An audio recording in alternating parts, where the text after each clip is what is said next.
Hey everyone, welcome back to The Explainer. Today, we're diving straight into a massive structural shift happening in global labor right this second. We're talking about India's gig economy. It's this incredibly vast ecosystem, fueled by rapid innovation, unbelievable scale, and, of course, a huge human impact. We're going to explore how this specific boom is fundamentally reshaping how millions of people work, live, and earn. As one major report puts it, India is considered one of the largest and fastest-growing gig work markets globally. And honestly, this isn't just some localized trend. We're looking at a global structural transformation, and India is absolutely leading the charge here. They're dominating in areas like delivery, transportation, and online freelancing services. The sheer scale of this transition is staggering, and wrapping our heads around the mechanics behind it is absolutely crucial for understanding where global labor markets are heading as a whole. Okay, let's look at the roadmap for today. First, we'll quickly define the gig economy, then break down its 6 major segments. After that, we'll look at what's fueling this boom, check out the economic engines behind it all, and finally, wrap up with the real-world challenges and future realities. All right, kicking things off with Section 1, defining the gig economy, beyond the traditional 9-to-5. So, by definition, the gig economy is the ecosystem of workers who earn income through short-term, task-based, freelance, or platform-mediated work rather than traditional permanent employment. Basically, the big shift we're observing here is moving away from rigid, centralized payrolls to, highly fluid, dynamic task completion.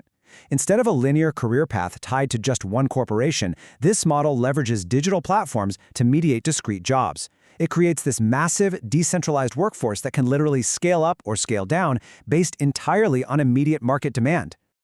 Moving right along to Section 2, the 6 major segments, more than just food delivery. Now, when we talk about this ecosystem, your mind probably jumps straight to delivery. Food, groceries, parcels, or maybe transportation, thanks to those ubiquitous ride-hailing apps. But the architecture of this market actually goes so much deeper and is way more integrated into the broader economy. It heavily supports B2B operations through e-commerce support. Think warehousing, logistics, and all those seller services keeping digital retail running behind the scenes. Then there's freelancing, which pulls professional skills like writing, programming, and consulting into this localized but globally connected talent pool. We're also seeing this optimize local communities through home services, standardizing and dispatching plumbing, electrical work, and beauty repairs. And finally, we've got online services, turning things like tutoring, content creation, and virtual assistants into modular, on-demand assets. Looking at the whole shebang, you can see how gig structures have infiltrated almost every single layer of daily commerce and professional services. That brings us to Section 3, fueling the gig boom, the perfect storm. So, we have to ask, why is this growing so incredibly fast in India specifically? I mean, an ecosystem doesn't just scale to become one of the largest in the world by sheer accident, right? It's driven by some very specific, intersecting macro forces. What we're witnessing here is a huge collision of digital infrastructure and demographic readiness. First up, rapid smartphone and internet adoption has completely democratized digital access across the population. When you combine that cheap, everywhere, all-at-once data with the explosive growth of e-commerce and unified digital payment systems, you effectively eliminate the friction of transactions. Paying for a microservice is suddenly instantaneous and secure. Parallel to that tech leap, there's a massive shift in workforce mindset happening. We're seeing a surging demand for flexible work arrangements, especially among a younger demographic that really prioritizes autonomy over traditional employment. And as an increasing number of digital platforms pop up to handle all this supply and demand, they're providing immediate, viable opportunities for supplementary income. It's basically an environment where unprecedented tech perfectly matches the socioeconomic desire for new, accessible revenue streams. Let's zoom out a bit for Section 4, the economic engine. Platforms and prosperity. The major heavy hitters driving this ecosystem are names you probably already know: Zomato, Swiggy, Uber India, Ola, Meesho, Urban Company, and Upwork. These companies act as the critical connective tissue between highly fragmented customer demand and an immense supply of localized labor. And their proprietary algorithms, those are the actual economic engines at play here. They're constantly ingesting millions of real-time data points to optimize routing, establish dynamic pricing, and execute instant task matching. By efficiently managing that friction between supply and demand, these platforms extract value and generate revenue, all while maintaining the digital infrastructure that keeps the entire ecosystem moving fluidly.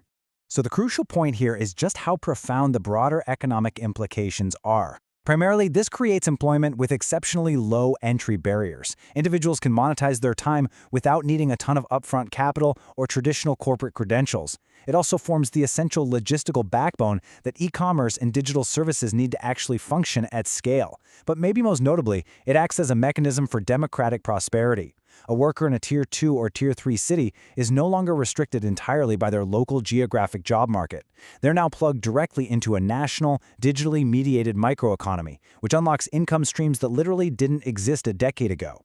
And for businesses, it means unparalleled operational agility, allowing them to scale up and meet seasonal demands without carrying the heavy overhead of a large permanent workforce. Which neutrally brings us to our final section. Section 5. Challenges and Future Realities. The Human Cost. Now, the realities for the folks actually navigating this ecosystem day-to-day involve significant friction. Variable income is just a constant baseline. High earnings during a peak rush can be immediately followed by dry spells, which obviously makes long-term financial planning really difficult. Job security is inherently limited by the very nature of task-based work. But crucially, there's this deep structural dependence on platform policies and demand fluctuations. Think about it. A minor, unannounced update to a dispatch algorithm or a slight shift in incentive payouts can instantly alter a worker's daily take-home pay, and they have absolutely zero control over it. Because of this inherent precarity, there is a growing critical focus from researchers and policymakers on the need for stronger Social Security coverage designed specifically for the unique mechanics of decentralized labor. And this brilliantly illustrates the delicate balancing act at the heart of all this. On one hand, the economic wins are undeniable, right? We're talking unparalleled business scalability, sweeping new access to income across diverse geographies, and uniquely low barriers to entry. But opposing that are the stark realities for the workers themselves. The constant stress of variable income, total dependence on opaque platform policies, and severely limited long-term security. It's a highly complex environment where rapid technological innovation intersects directly with the fundamental human need for financial stability. So it leaves us with this massive, provocative thought. As these platforms continue to scale endlessly, how will the need for stronger Social Security coverage actually be addressed for the very workers powering them every single day? It's a reality that's going to define the next era of labor, not just in India, but around the globe. Thanks so much for joining me for this explainer. Keep questioning, keep learning, and I'll see you next time.